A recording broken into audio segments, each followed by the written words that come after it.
Welcome to target 190 IAS academy. இன்றைக்கி நம்ம என்ன பார்க்க போகிறோம் அப்படின்னா 8th ஸ்டாண்டர்ட் டேர்ம் 2ல் இருக்கக்கூடிய சயின்ஸில் எலக்ட்ரிசிட்டி அப்படிங்கிற டாபிக் பற்றி தான் பார்க்க போகிறோம். இந்த லெசன்லேருந்து நம்ம என்னென்ன தெரிஞ்சுக்கலாம் அப்படின்னு பார்த்தீங்கன்னா, basic properties of electric charges, transfer of charges between two objects, working of electroscope, effects of electric current, electric circuits and applications of electricity. இது எல்லாமே இந்த டாபிக் பற்றி தான் நம்ம இந்த லெசனில் பார்க்க போகிறோம். ஃபர்ஸ்ட் நம்ம இன்ட்ரொடக்ஷன் பார்ட், அதுக்கப்புறம் ஆட்டம் அப்படின்னா என்னங்கிறது பார்க்கலாம். Introduction. All things we use in our daily life are made up of elements. Each element is made up of atoms, which is the smallest unit. John Dalton, the scientist, considered the atoms cannot be divided further, but it is found out later through Rutherford's gold foil experiment that atoms are made up of particles like proton, electron and neutron.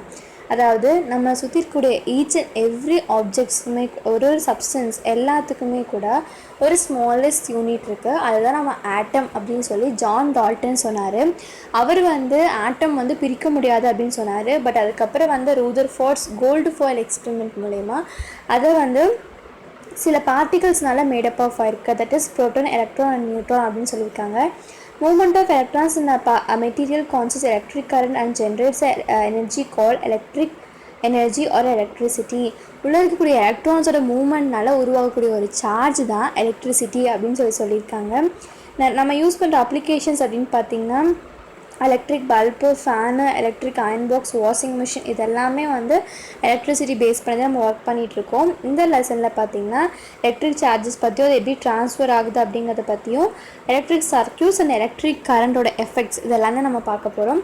ஆட்டம் அப்படிங்கிறது பார்த்திங்கன்னா அதில் proton, electron and neutron அப்படின்னு சொல்லிட்டு 3 sub atomic particle இருக்கும் அப்படின்னு சொல்லியிருக்காங்க. Proton and neutron அப்படிங்கிறது எங்கே இருக்கும் அப்படின்னு பார்த்திங்கன்னா, நடுவில், அதாவது சென்டர் ஆஃப் த ஆட்டமில் நியூக்ளியஸ் அப்படின்னு சொல்லி ஒன்று இருக்கும். அதில் அந்த ப்ரோட்டான் அண்ட் நியூட்ரான் இருக்கும். அதை சுற்றி பார்த்திங்கன்னா இந்த எலக்ட்ரான்ஸ் ஒரு ஆர்பிட்ஸில் சுற்றிட்டு இருக்கும் அப்படின்னு சொல்லியிருக்காங்க. In an atom the number of photons and the number of electrons will be equal. எவ்வளோ ப்ரோட்டான்ஸ் இருக்கோ அதுக்கு ஈக்குவலாக எலக்ட்ரான்ஸும் இருக்கும் அப்படின்னு சொல்லியிருக்காங்க. There is a force of attraction between the protons in the nucleus and the electrons in the orbit. Electrons in the inner orbits are strongly attracted to the protons and they cannot be removed from the atom easily. But the electrons in the outermost orbit are loosely bound and they can be easily removed from the atom. அதாவது electrons நியூக்ளியஸ்க்கு நேராக இருக்கு இல்லையா, அதெல்லாம் பார்த்திங்கன்னா நம்ம ஈஸியாக அந்த எலக்ட்ரான்ஸை வெளியே எடுக்க முடியாது. பட் அவுட்டர் மோஸ்ட் ஆர்பிட்டில் இருக்கக்கூடிய ஆட்டம்ஸ் எலக்ட்ரான்ஸ் பார்த்திங்கன்னா அவ்வளோ ஒரு அட்ராக்ஷன் இருக்காது ப்ரோட்டானுக்கும் அதுக்கும். ஸோ அதை நம்ம ஈஸியாக வெளியே எடுத்துட முடியும். அந்த எலக்ட்ரான்ஸை பார்த்திங்கன்னா நம்ம வேலன்ஸ் எலக்ட்ரான்ஸ் அப்படின்னு சொல்லுவோம். அடுத்து பார்த்திங்கன்னா சார்ஜ், இதை பற்றி பார்க்கலாம். Charge or electric charge is a basic property of matter that cause object to attract or repel each other. அதாவது ஒரு ஆப்ஜெக்ட் அட்ராக்ட் ஆகுதா இல்லை ரிப்பல் ஆகுதா அப்படிங்கிறது அதோட சார்ஜ் பேஸ் பண்ணி தான் இருக்குது அப்படின்னு சொல்லியிருக்காங்க. Charges can neither be created not be destroyed. ஒரு சார்ஜ் நம்மளால் உருவாக்கவும் முடியாது, அதை டெஸ்ட்ராயும் பண்ணவே முடியாது அப்படின்னு சொல்லியிருக்காங்க. 2 types ஆஃப் சார்ஜ் இருக்குது. ஒன்று பார்த்திங்கன்னா பாசிட்டிவ் சார்ஜ், இன்னொன்று பார்த்திங்கன்னா நெகட்டிவ் சார்ஜ். ப்ரோட்டான்ஸ் பார்த்திங்கன்னா பாசிட்டிவ் சார்ஜை வச்சுருக்கோம் அண்ட் எலக்ட்ரான்ஸ் பார்த்திங்கன்னா நெகட்டிவ் சார்ஜ் வச்சுருக்கோம். There is a force of attraction or repulsion between the charges. இந்த 2 சார்ஜுக்கு நடுவில் ஒரு அட்ராக்ஷன் அண்ட் ரிப்பல்ஷன் இருந்துகிட்டே இருக்கும் அப்படின்னு சொல்லியிருக்காங்க. அன்லைக் சார்ஜஸ் பார்த்திங்கன்னா அட்ராக்ட் ஆகும் அப்படின்னும், அதே லைக் சார்ஜஸ் பார்த்திங்கன்னா ரிப்பல் ஆகும் அப்படின்னு சொல்லியிருக்காங்க. இப்போ proton that is plus and செய்கிறப்ப அது ரிப்பல் ஆகுது, அண்ட் நெகட்டிவ் செய்கிறப்ப ரிப்பல் ஆகுது. ஆனால் ஒரு நெகட்டிவ் அண்ட் ஒரு பாசிட்டிவ் செய்கிறப்போ அது ரெண்டுமே அட்ராக்ட் ஆகுது அப்படின்னு சொல்லியிருக்காங்க. இப்போ இது பார்த்திங்கன்னா எலக்ட்ரிக் சார்ஜை பார்த்திங்கன்னா நம்ம கூலும் அப்படிங்கிற ஒரு யூனிட்டில் மெஷர் பண்ணுவோம். ஸ்மால் அமௌண்ட் ஆஃப் ஒரு சார்ஜ் பார்த்திங்கன்னா எப்போவும் வெளியே அப்படியே ஃப்ரீயாக இருக்கும். அது எவ்வளோ வேல்யூ இருக்கும் அதை நம்ம எலமெண்ட்ரி சார்ஜுன்னு சொல்லுவோம். அது எந்த அளவுக்கு இருக்கும் அப்படின்னு பார்த்திங்கன்னா 1.0602 × 10⁻⁻19 கூலும் அந்தளவுக்கு அந்த எலமெண்ட்ரி சார்ஜ் வெளியே ஃப்ரீயாக இருக்கும் அப்படின்னு சொல்லியிருக்காங்க. This is the amount of charge possessed by each proton and electron. ஒவ்வொரு ப்ரோட்டானுக்கும் ஒவ்வொரு எலக்ட்ரானுக்கும் இந்த அளவான சார்ஜ் இருக்கும் அப்படின்னு சொல்லியிருக்காங்க. பட் ப்ரோட்டான்ஸ் பார்த்திங்கன்னா positively elementary charge, but negative அதே ப்ரோட்டான்ஸுங்கிறது பாசிட்டிவ் தெரியும், எலக்ட்ரான்ஸ் அப்படிங்கிறது நெகட்டிவ் எலமெண்ட்ரி சார்ஜ் பார்ட்டிக்கல் அப்படின்னு சொல்லலாம். Since protons and electrons are equal in number and atom is electrically neutral. இப்போ ரெண்டுமே ஒரே அளவில் இருக்கனால ஆட்டம் பார்த்திங்கன்னா எலக்ட்ரிக்கலி நியூட்ரலாக இருக்கும் அப்படின்னு சொல்லியிருக்காங்க. ட்ரான்ஸ்ஃபர் ஆஃப் சார்ஜ் அப்படின்னு பார்த்திங்கன்னா சார்ஜஸ் வந்து எப்படிலாம் ட்ரான்ஸ்ஃபர் ஆகுது அப்படின்னா as we saw either electrons in the outermost orbit of the atom can be easily removed. outermost orbitல இருக்கக்கூடிய எலக்ட்ரான்ஸை ஒரு ஆட்டம் வந்து நம்மளால் ஈஸியாக ரிமூவ் பண்ண முடியுங்கிறத ஃபஸ்ட்டே பார்த்துட்டோம். they can be transferred from one substance to another. இது பார்த்திங்கன்னா ஒரு சப்ஸ்டன்ஸ் ஒரு ஆட்டம் டு இன்னொரு ஆட்டம் இல்லைனா ஒரு சப்ஸ்டன்ஸ் டு இன்னொரு சப்ஸ்டன்ஸுக்கு நம்மளால் அதை ஈஸியாக ட்ரான்ஸ்ஃபர் பண்ண முடியும் அப்படின்னு சொல்லியிருக்காங்க. the substance which gains electron இருக்கு இல்லையா, ஒரு சப்ஸ்டன்ஸுக்கு எலக்ட்ரான் அதிகமாக போயிடுச்சு அப்படிங்கிறப்ப அது நெகட்டிவ்லி சார்ஜ் அப்படின்னு சொல்லலாம். அதனால் அது எலக்ட்ரானை லூஸ் பண்ணிட்டு இருக்கு கொடுத்தது இல்லையா, அது வந்து பாசிட்டிவ்லி சார்ஜ் பார்ட்டிகிள் அப்படின்னு சொல்லலாம். இந்த ட்ரான்ஸ்ஃபர் பார்த்திங்கன்னா 3 வகையில் நடக்கும். ஒன்று பார்த்திங்கன்னா transfer by friction and transfer by conduction and transfer by induction அப்படின்னு சொல்லிட்டு 3 வகையில் நடக்குது அப்படின்னு சொல்லியிருக்காங்க. இப்போ ட்ரான்ஸ்ஃபர் ஆஃப் ஃப்ரிக்ஷன் பார்க்கலாம். இதுக்கு ஒரு ஆக்டிவிட்டி சொல்லியிருக்காங்க, ஈஸியாக புரியும் உங்களுக்கு. Take a comb and place it near some pieces of paper. Are they attracted by the comb? No. Now comb your dry hair and place it near them. What do you see? You can see that the paper pieces are attracted by the comb. Now how it is possible?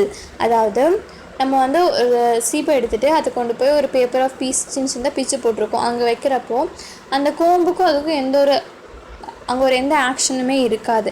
But நீங்கள் அதை வந்து ஒரு try ஹேரில் வந்து நம்ம அதை place பண்ணிவிட்டு அதுக்கப்புறம் கொண்டு போய் அந்த பேப்பர் மேலே வச்சிங்க அப்படிங்கிறப்போ அந்த பேப்பர் வந்து இந்த கோம் வந்து அட்ராக்ட் பண்ணும் அப்படின்னு சொல்லியிருக்காங்க. இது எப்படி நடக்குது அப்படின்னு பார்த்தீங்கன்னா இதுதான் ட்ரான்ஸ்ஃபர் பை ஃப்ரிக்ஷன் அப்படின்னு சொல்கிறாங்க.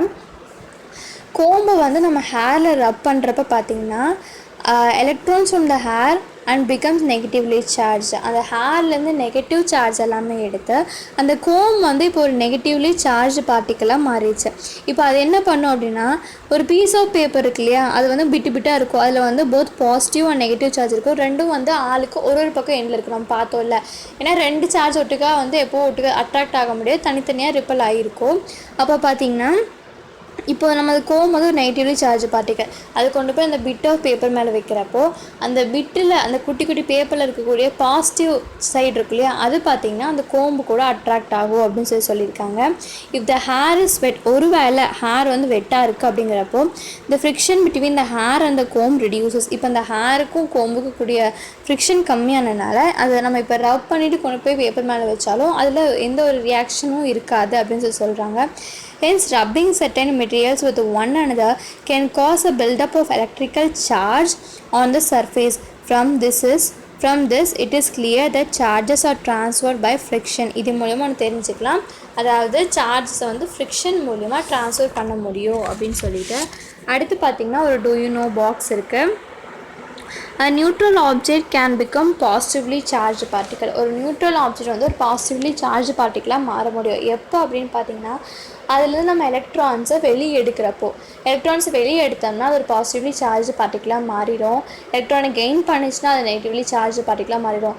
ஆனால் பாசிட்டிவை எப்பவும் கெயின் பண்ண முடியாது. அதாவது ப்ரோட்டான்ஸ் அதை எப்பவும் கெயின் பண்ணாது, பேஸ் ஆன் எலக்ட்ரானை பொறுத்து மட்டும்தான். இப்போ அதை லாஸ் பண்ணிச்சுன்னா அது வந்து பாசிட்டிவ்லி சார்ஜ் பார்ட்டிக்கல், கெயின் பண்ணிச்சுன்னா நெகட்டிவ்லி சார்ஜ் பார்ட்டிக்கல் அப்படின்னு சொல்கிறாங்க.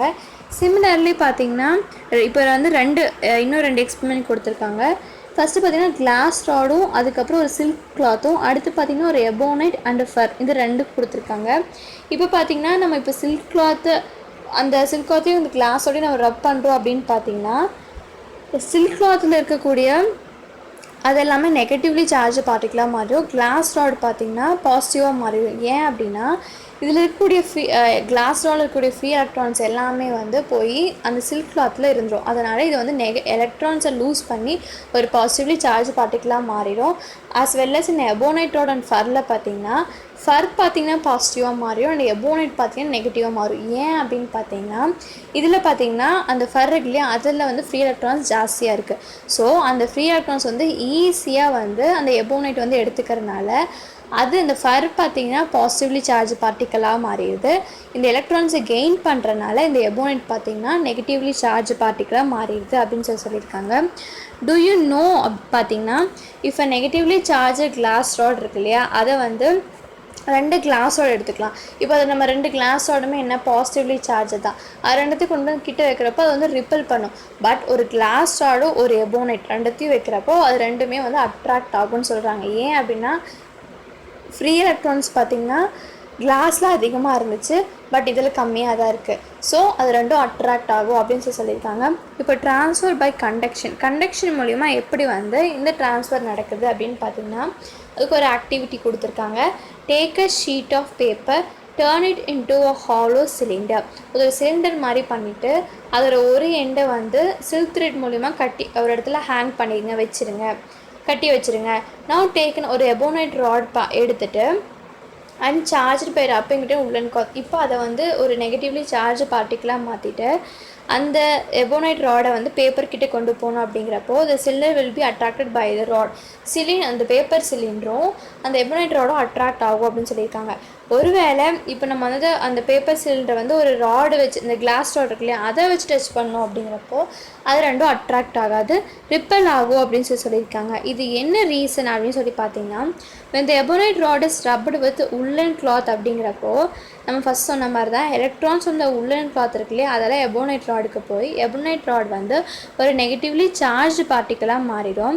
இப்போ அது பேப்பர் சிலிண்டர்கிட்ட வர்றப்போ நெகட்டிவ் சார்ஜ் இருக்கு இல்லையா அந்த ராடு அது வந்து பாசிட்டிவ் சார்ஜ் அந்த சிலிண்டர் கூட அட்ராக்ட் ஆயிரும் அப்படின்னு சொல்கிறாங்க.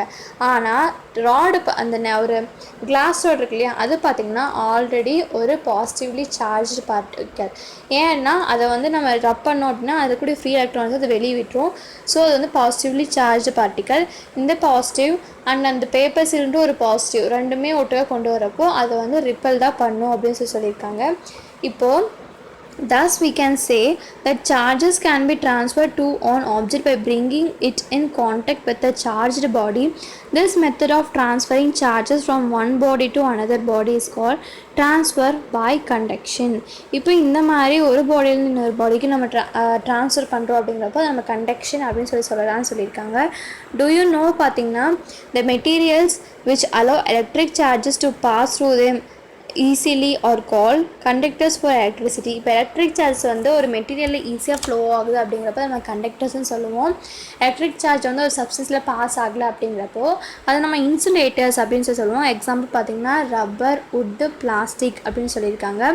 ட்ரான்ஸ்ஃபர் பை இண்டக்ஷன் இது வந்து தேர்ட் மெத்தட் ஆஃப் ட்ரான்ஸ்ஃபர். எப்படின்னு பார்த்திங்கன்னா we saw that we can charge an uncharged object when we touch it by a charged object.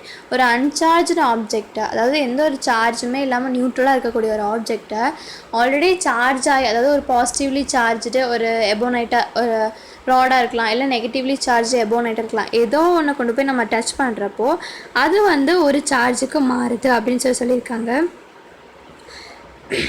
But it's also possible to obtain charges in a body without any contact with other charges.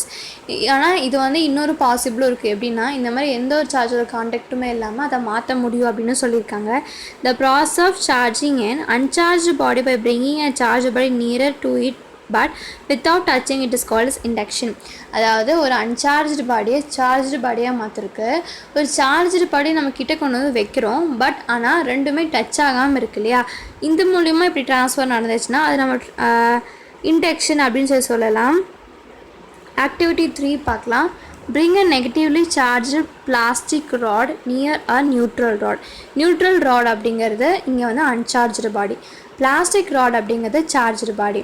when the negatively charged plastic rod is brought close to the neutral rod கிட்ட கொண்டு வந்து வைக்கிறப்ப பார்த்திங்கன்னா இந்த free electrons இருக்கு இல்லையா அது வந்து ரிப்பல்ஷன்னால வெளியே போக லாஸ்ட் அதோட எண்டுக்கு போக ஆரம்பிச்சிடும்.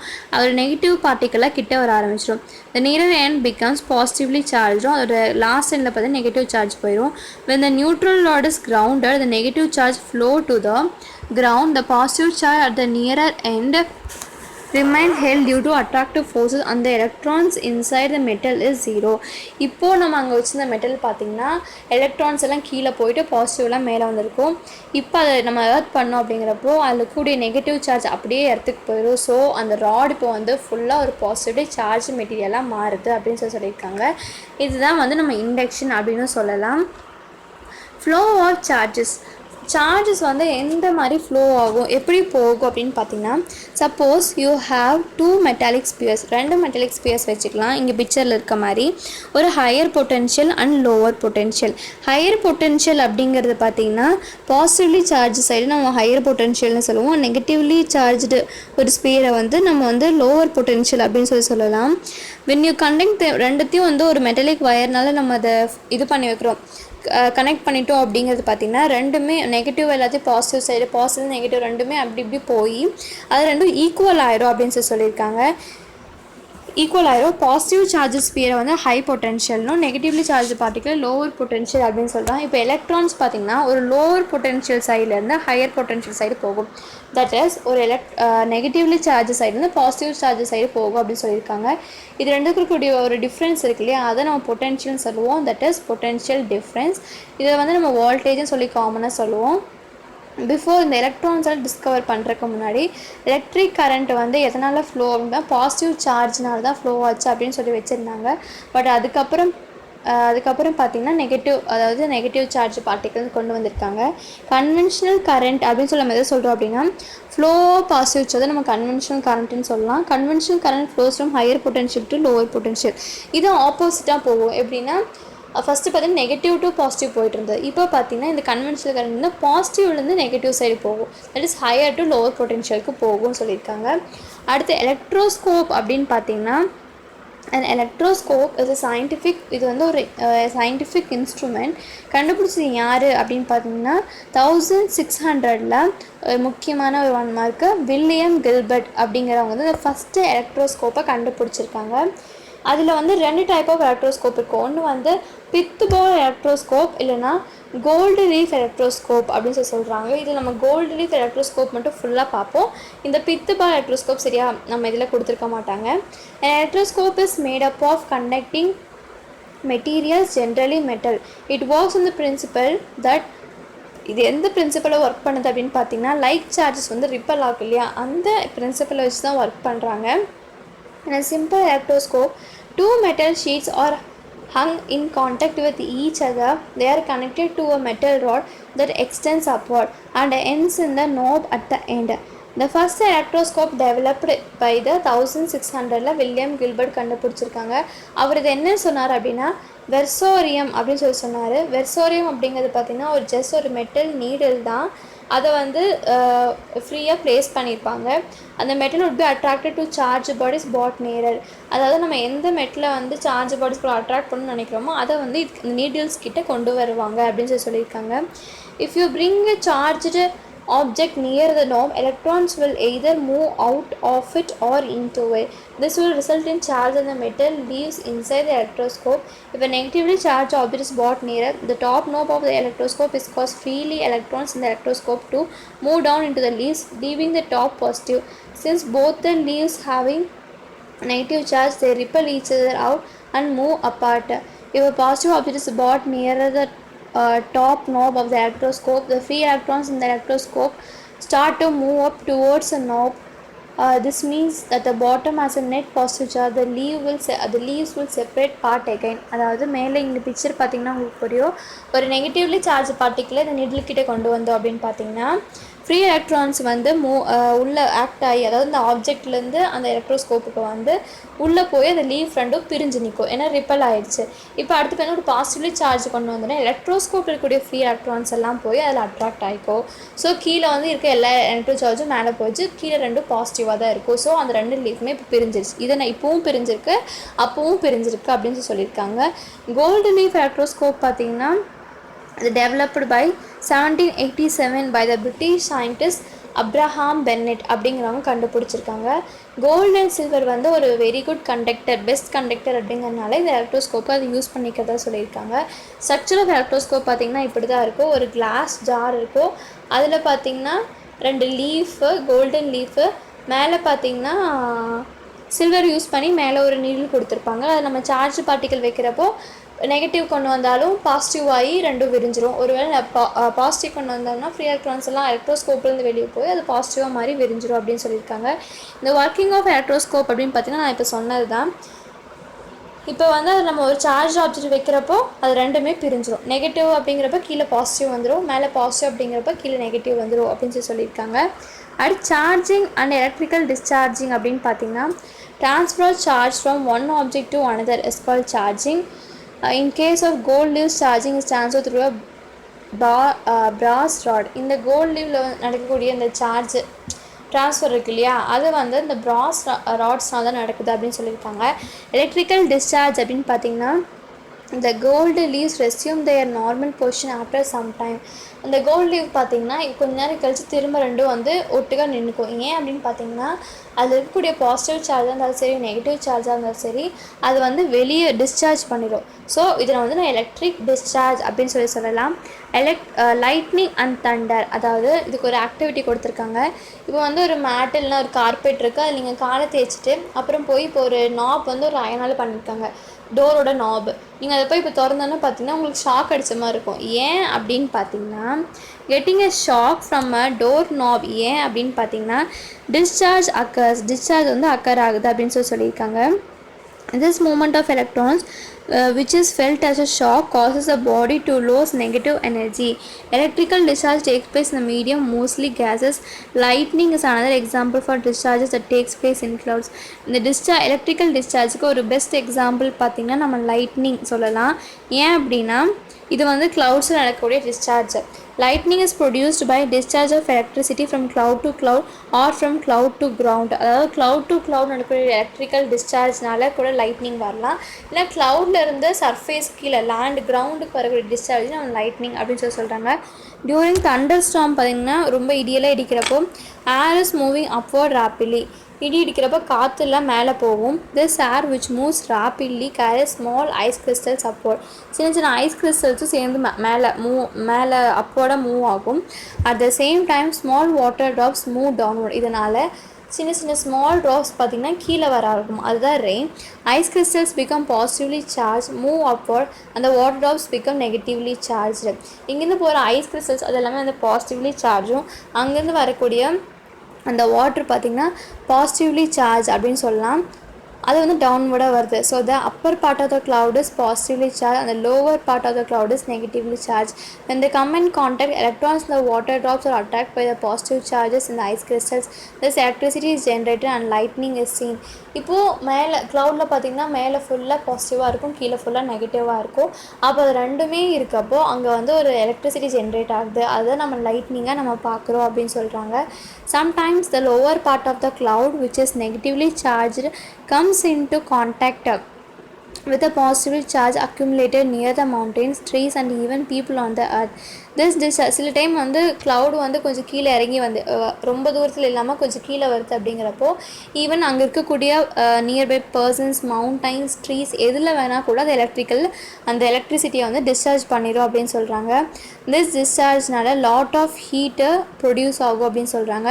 ஹியூஜ் குவான்டிட்டி ஆஃப் எலக்ட்ரிசிட்டி வந்து இதனால் டிஸ்சார்ஜ் ஆகும் அப்படின்னு சொல்கிறாங்க. ஈவன் 30,000 டிகிரி செல்சியஸ் வந்து வெளியே வரும் அப்படின்னு அந்தளவுக்கு டெம்பரேச்சர் இருக்கும் அப்படின்னு சொல்கிறாங்க. This extreme heating causes the air to expand explosively fast in their contact. This expansion and contraction create a shock wave that turns into a booming wave, sound wave that is called thunder. இப்போ அது வந்து அந்தளவுக்கு ரொம்ப expand ஆகிறதுனால ஒரு sound வருது, அந்த sound வந்து நம்ம தண்டர் அப்படின்னு சொல்கிறோம். டூ யூ நோவில் பார்த்திங்கன்னா lightning extreme heat will vaporize the water inside a tree creating steam and that may burn out the tree. அதாவது என்ன சொல்கிறாங்கன்னா, எப்படி வந்து மரம் கருகுது அப்படின்னு, இந்த மரம் இடிச்சு மரம் கருகிடுச்சு அப்படின்னு சொல்கிறாங்கல்ல, இப்போது அந்தளவுக்கு ஒரு லைட்னிங் வருது அப்படின்னு பார்த்திங்கன்னா அது இருக்கக்கூடிய ட்ரீயில் கூடிய எல்லா தண்ணியுமே வந்து உறிஞ்சிட்டு ஸ்டீமாக க்ரியேட் பண்ணிடும், அந்த ட்ரீயை வந்து அப்படியே பேர்ன் அவுட் பண்ணிடும். இப்படி அந்த மரம் வந்து கருகுது அப்படின்னு சொல்கிறாங்க. Sometimes lightning may be seen before thunder is heard. இடிக்கிறதுக்கு முன்னாடி அந்த லைட்னிங் சில டைம் வரும். ஏன் அப்படின்னா this is because the distance between the clouds and the surface is very long. அந்த ஸ்பீட் ஆஃப் லைட் இருக்கு இல்லையா, அதாவது ஸ்பீட் ஆஃப் லைட்னிங் வந்து லைட்டு, தண்டர் பார்த்திங்கன்னா sound. So speed of light வந்து ஸ்பீட் ஆஃப் சவுண்டை விட ரொம்ப ஃபாஸ்ட்டாக தான் இருக்கும் கிரவுண்டை ரீச் பண்ணுறதில்ல அப்படி சொல்லியிருக்காங்க. டூ யூ நோ பார்த்திங்கன்னா During lightning and thunder, we should avoid standing in ground and open spaces. You should make yourself as small as possible by quanting.